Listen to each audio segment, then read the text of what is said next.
So this is March 15th, 2020.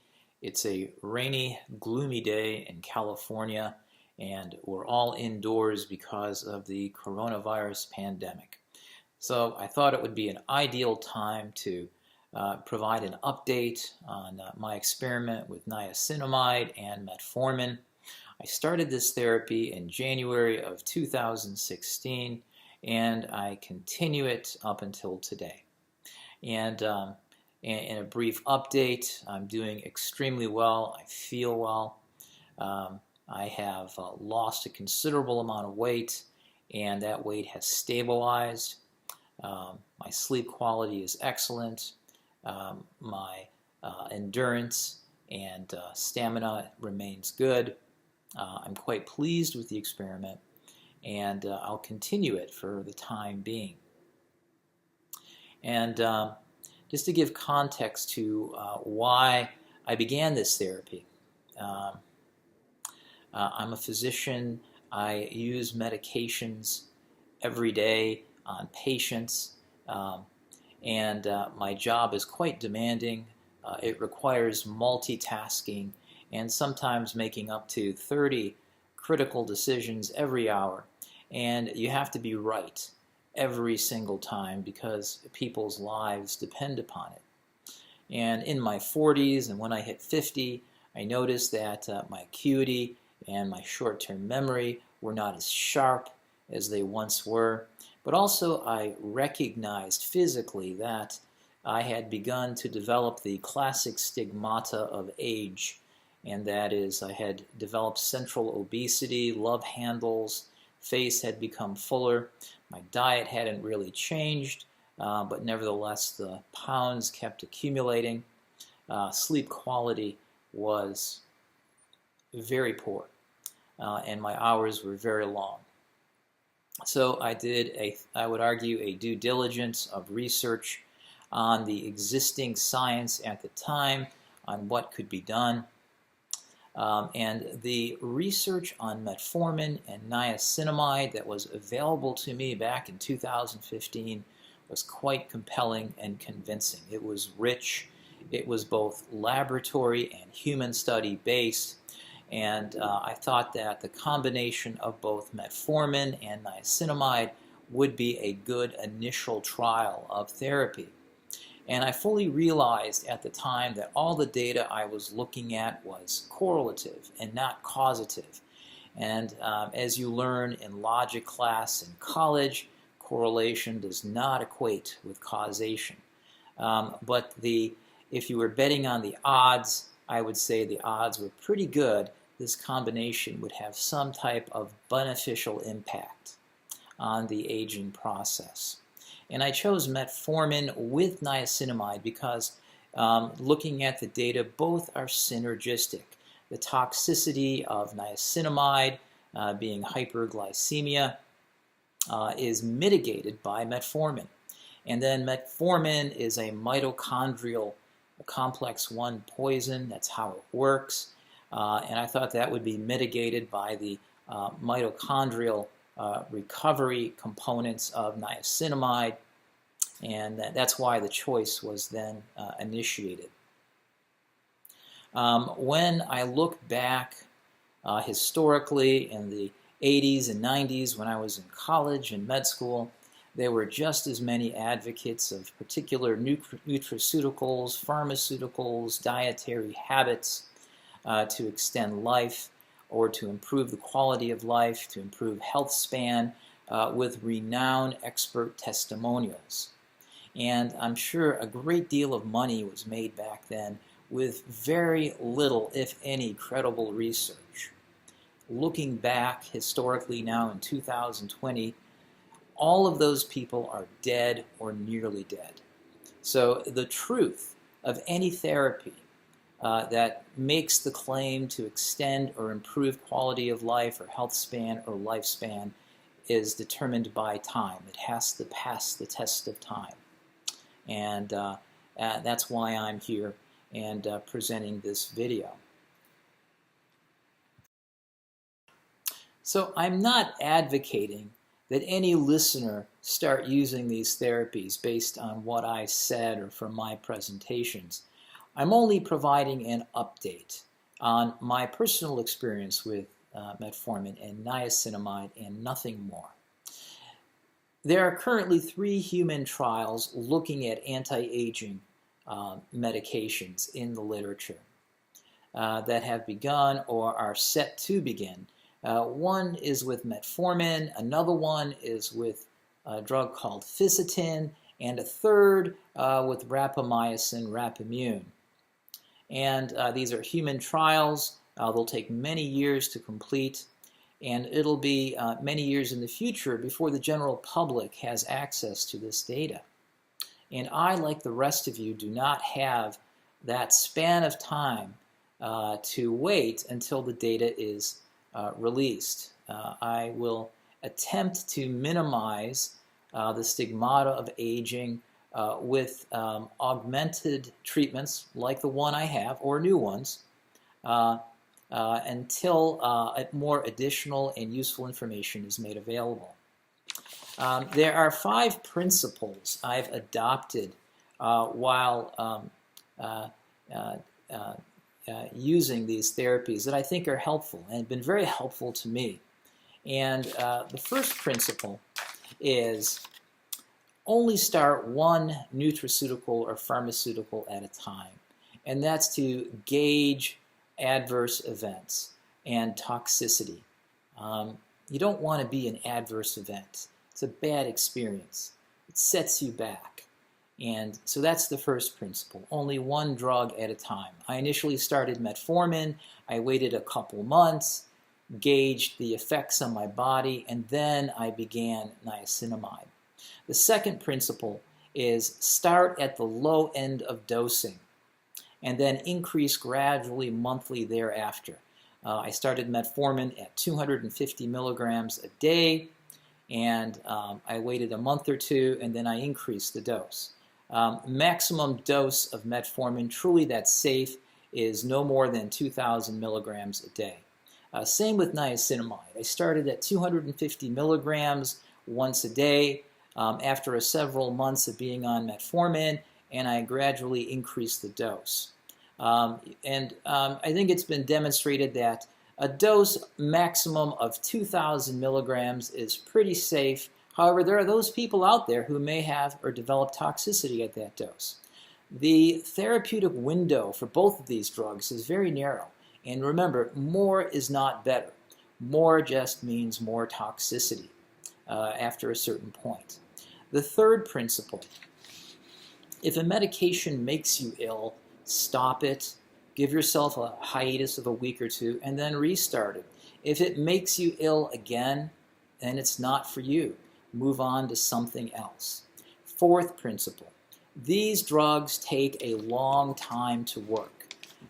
In fact, the same span of time that it takes to age. You're not going to see any benefit for 30 days, 60 days, or 90 days. But at 6 months to a year, if it's going to work, you should see some improvement in some aspects of the aging process. The fifth principle is stop taking these drugs when you're acutely ill. They will not increase your recovery. And in fact, it may make you sicker in the long term and longer to recover. They do affect the wound healing process and other aspects of inflammation that are complex and not entirely clear at this time. So we're just going to spend a little while on metformin. Metformin has been a primary treatment for diabetes mellitus type 2 for maybe 50 years.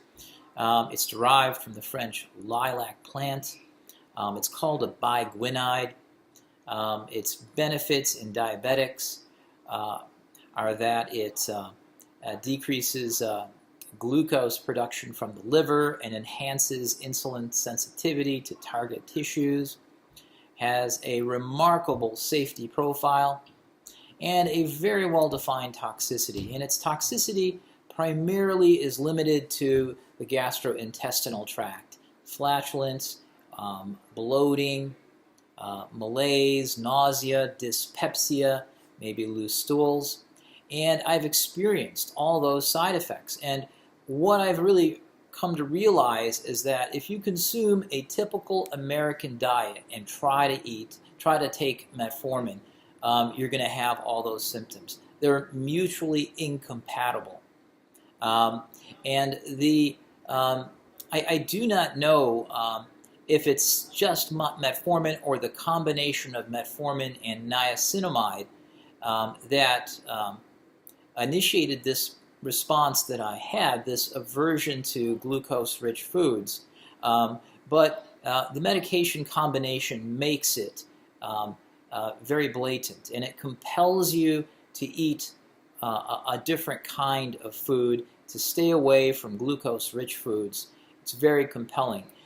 If you consume sugar-rich foods with metformin, I would argue it completely nullifies the benefit. You're not going to see any meaningful change or improvement in the age-related parameters we've discussed. However, if you change your diet, minimize exposure to high glucose or fructose rich foods, all of those side effects go away. And that's the first principle. You have to be committed to changing your diet. And I'm pretty sure that was a contributive factor in why I lost weight. Also, it's been documented people who have been on metformin long-term have lost a couple kilograms, but nothing to the extent that I have. So I have to think that it's probably the combination of metformin and niacinamide, and as well me not having diabetes mellitus as the main factors. Metformin also has been known as a calorie restriction mimetic, and again, I think it's lived up to that term. The benefits of metformin, I think, cannot be discussed without discussing niacinamide. One of the major physiologic changes that I've noticed is that my blood pressure has remained remarkably low. Day in and day out, it's around 110 systolic over 60 to 70 diastolic. That's remarkable. I don't do anything for it. I don't have the physiology genetically to have a low blood pressure. I've not had any side effects from it. And also there is now evolving research that niacinamide may enhance the endogenous release of nitric oxide from the arterial vasculature, resulting in a lower blood pressure over time. Number two is that my weight loss has significantly slowed down. I've maintained a body mass index of around 25 to 26 now for 3 years. No additional weight loss has been demonstrated. So it seems to achieve a set point, and it does not go beyond that. And all of these effects certainly can be reversed if you resume a typical American diet. Now, regarding niacinamide, niacinamide was co-discovered with niacin back in the 40s. It is the main treatment for pellagra. Pellagra was a terrible disease, nutritional deficiency of the 19th and early 20th century, completely eliminated when niacin was added to certain foodstuffs. And niacin pretty much has dominated the pharmacologic landscape, and niacinamide was relegated to an insignificant, I guess, stepsister of some sort. However, it has been looked at in multiple human studies since the 40s and 50s. Back in the 50s, I came across this crazy-ass trial of niacinamide and schizophrenia, where large doses were used, most of the time safely. There were occasional individuals who developed a hepatitis from high doses. It was a negative study. It didn't work. In the 90s, there was a great deal of interest in niacinamide in terms of treating individuals with pre-diabetes type 1. Large trials failed to demonstrate improvement. However, a very impressive safety record was generated. And then after 2000 and thereafter, a change happened in clinical medicine and clinical research, and that is the concept of aging became a recognized entity, disease. And then people started to look at these drugs and repurpose them for possible anti-aging benefits. And this research began with worms, and then in cell culture system, and then in lower animals. The research from caloric restriction then became more widely recognized, and then calorie restriction mimetics became a buzzword. And then some, I think, very compelling studies were released on niacinamide in terms of how it increases the amount of NADP, which seems to decline as we age. And a lot of this is controversial and can be debated at length, but not in the context of this small YouTube video. And a common question that I've been asked from the YouTube videos is, why not niacinamide mononucleotide? Why not niacinamide riboside? I have a very simple answer to that discussion. There is a dirty secret that we all kind of recognize from the pharmaceutical corporations. And that secret is this. When a pharmacy proposes and releases a new drug that's been approved by the Food and Drug Administration, it receives a market exclusivity in addition to its patent. That means no one else can generate generic equivalents to the drug, and they have the right to price it to whatever they want, and they make enormous profits. And you can see this right now. For example, if you go over the counter, you'll see Prilosec. That was initially one of the most popular patented medications we used for heartburn years and years ago. Then it was replaced with Prevacid, which came off patent. When Prevacid came off patent, then we had Nexium, and then when Nexium came off patent, we had Protonix. All of these drugs do the exact same thing, very minor modifications of, like, say, a methyl group or a chloride group, no meaningful change in its efficacy or its binding site. And that's the same thing with niacinamide riboside and niacinamide mononucleotide. They're simply knockoffs. They do the exact same thing as niacinamide.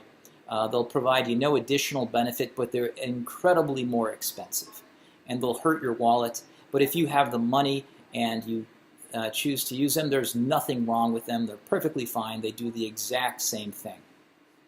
So, in summary, I use these two drugs now since 2016.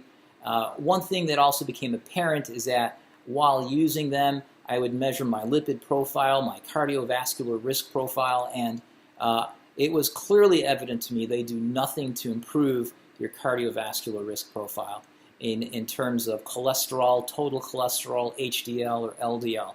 And consequently, it is to deny that these elevated cholesterol levels are a factor in the aging process is to deny reality.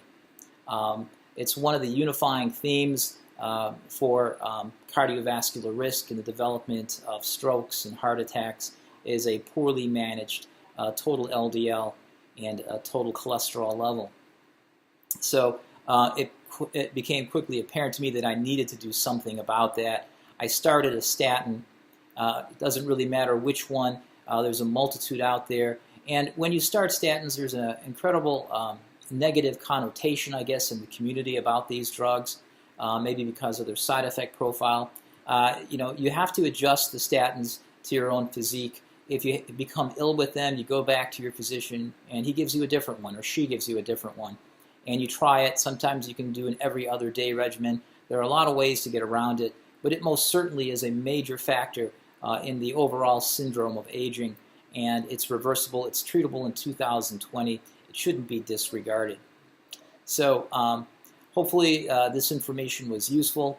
I would like to do more of these presentations if this is well received, maybe weekly on excellent aging issues, research that comes out weekly in the journals.